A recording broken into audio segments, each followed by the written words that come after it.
আসসালামু আলাইকুম রহমতুল্লাহ। অদৃশ্য জগৎ বা গায়েবের অন্যতম এক রহস্যময় সৃষ্টি হল জিন জাতি। আল্লাহ তাআলা তাদের এমন কিছু অলৌকিক ক্ষমতা দিয়েছেন যা সাধারণ মানুষের নেই। এর মধ্যে অন্যতম একটি ক্ষমতা হল তাশকুল বা রূপ পরিবর্তন করার ক্ষমতা। আমরা ছোটবেলা থেকেই শুনে আসছি জিনরা নাকি যে কোনো সময় কালো বিড়াল, কুকুর, সাপ কিংবা হুবহু কোনো মানুষের রূপ ধারণ করে আমাদের সামনে চলে আসতে পারে। কিন্তু ইসলামিক শরীয়ত ও সহিহ হাদিস এই বিষয়ে কি বলে? এগুলো কি কেবলই রূপকথা ও মানুষের তৈরি গল্প, নাকি আসলেই জিনদের এই রূপান্তরের ক্ষমতা আছে? কোনো সাধারণ পশুকে দেখে আমরা কিভাবে বুঝব এটি আসলে কোনো জিন কিনা? আজকের ভিডিওতে আমরা কুরআন ও সহিহ হাদিসের অকাট্য দলিলের আলোকে জিনদের রূপ পরিবর্তনের আসল সত্য উন্মোচন করব। চলুন অদেখা জগতের এক লোমহর্ষক অধ্যায়ে প্রবেশ করা যাক। ভিডিওটি শুরু করার আগে এখনো পর্যন্ত যারা আমাদের চ্যানেলটি সাবস্ক্রাইব করেননি, এমন আরও ভিডিও পেতে চ্যানেলটি এখনই সাবস্ক্রাইব করে পাশে থাকা বেল আইকনটি বাজিয়ে দিন। প্রথম প্রশ্ন হলো, জিনটা কি আসলেই রূপ পরিবর্তন করতে পারে? এর উত্তর হলো হ্যাঁ। আল্লাহ তাআলা জিনদের বিভিন্ন অবয়ব বা রূপ ধারণ করার এক বিশেষ ক্ষমতা দিয়েছেন। তবে মনে রাখবেন, এটি তাদের স্থায়ী কোনো রূপ নয় এবং তারা চাইলেই হুটহাট যখন তখন মানুষের ক্ষতি করার জন্য এই রূপ ধারণ করতে পারে না। এর পিছনে কিছু নির্দিষ্ট নিয়ম ও আল্লাহর বেঁধে দেওয়া সীমানা রয়েছে। বিখ্যাত তাইবি ইমাম মুজাহিদ রহমতুল্লাহ আলাহি বলেন, জিনদের নিজেদের মূল আকৃতি পরিবর্তন করার নিজস্ব কোনো ক্ষমতা নেই। তবে আল্লাহ তাআলা তাদের কিছু বিশেষ শব্দ বা মন্ত্রের মতো জ্ঞান দিয়েছেন, যা ব্যবহার করে তারা এক রূপ থেকে অন্য রূপে স্থানান্তরিত হতে পারে। তবে তারা যখন কোনো দুনিয়াবি প্রাণের রূপ ধারণ করে, তখন তারা সেই প্রাণীর মতোই দুর্বল হয়ে পড়ে। অর্থাৎ একটি জিন যদি মানুষের রূপ ধারণ করে এবং তাকে আঘাত করা হয়, তবে মানুষের মতোই তার রক্তপাত হবে এবং সে মারাও যেতে পারে। হাদিস শরীফে স্পষ্ট এসেছে যে জিনরা সবচেয়ে বেশি সাপ এবং কুকুরের রূপ ধারণ করে। বিশেষ করে কালো কুকুর এবং নির্দিষ্ট কিছু সাপের ব্যাপারে রাসূল সাল্লাল্লাহু আলাইহি সাল্লাম আমাদের বিশেষভাবে সতর্ক করেছেন। হযরত আবু সাঈদ খুদরি রাদিয়াল্লাহু তাআলা আনহু থেকে বর্ণিত, রাসূল সাল্লাল্লাহু আলাইহি সাল্লাম বলেছেন, মদিনায় একদল জিন রয়েছে যারা ইসলাম গ্রহণ করেছে। অতএব তোমরা যখন এদের সাপ বা এই জাতীয় কোনো প্রাণী কোনো কিছু দেখবে, তখন তাদের 3 বার চলে যাওয়ার জন্য সতর্কতা সংকেত দেবে।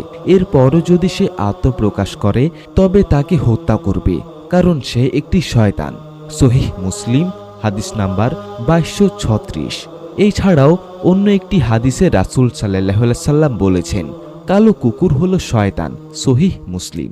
এর অর্থ হলো শয়তান বা দুষ্ট জিনরা মানুষের ক্ষতি করার জন্য বা ভয় দেখানোর জন্য বিশুদ্ধ কালো কুকুরের রূপ ধারণ করতে পছন্দ করে। তাই ঘরের ভেতরে হুট করে কোনো সাপ দেখলে সরাসরি আঘাত না করে প্রথমে তাকে চলে যাওয়ার নির্দেশ দেওয়া সুন্নাহ। জিনটা কি হুবহু মানুষের রূপ ধারণ করতে পারে?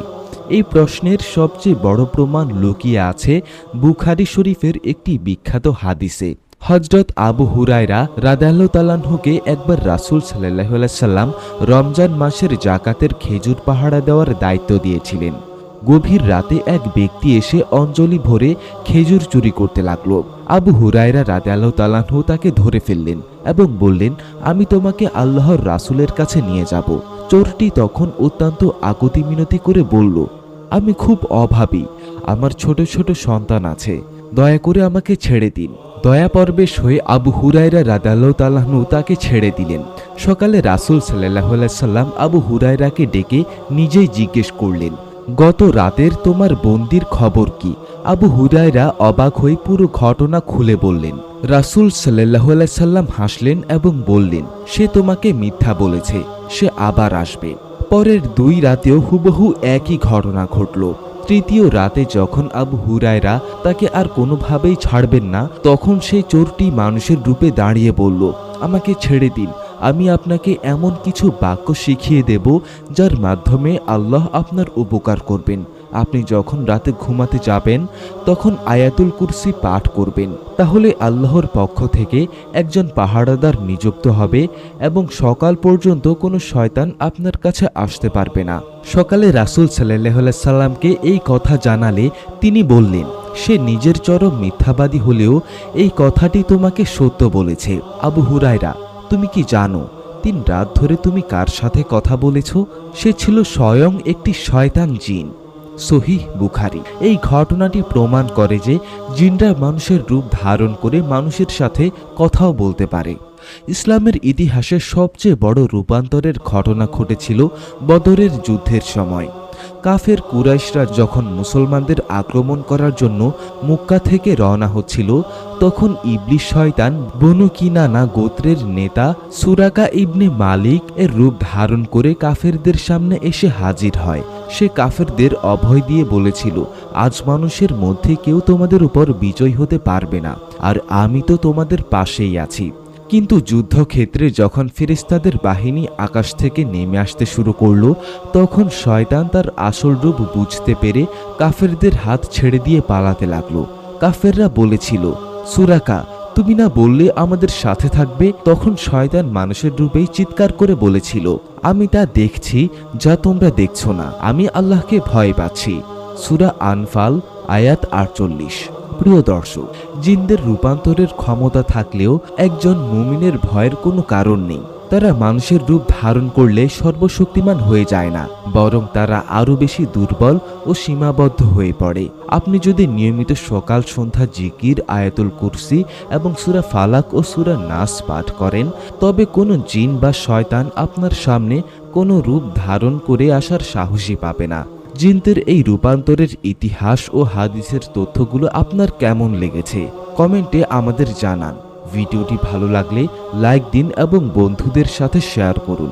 ইসলামিক আরও অজানা রহস্য জানতে আমাদের চ্যানেলটি এখনই সাবস্ক্রাইব করুন।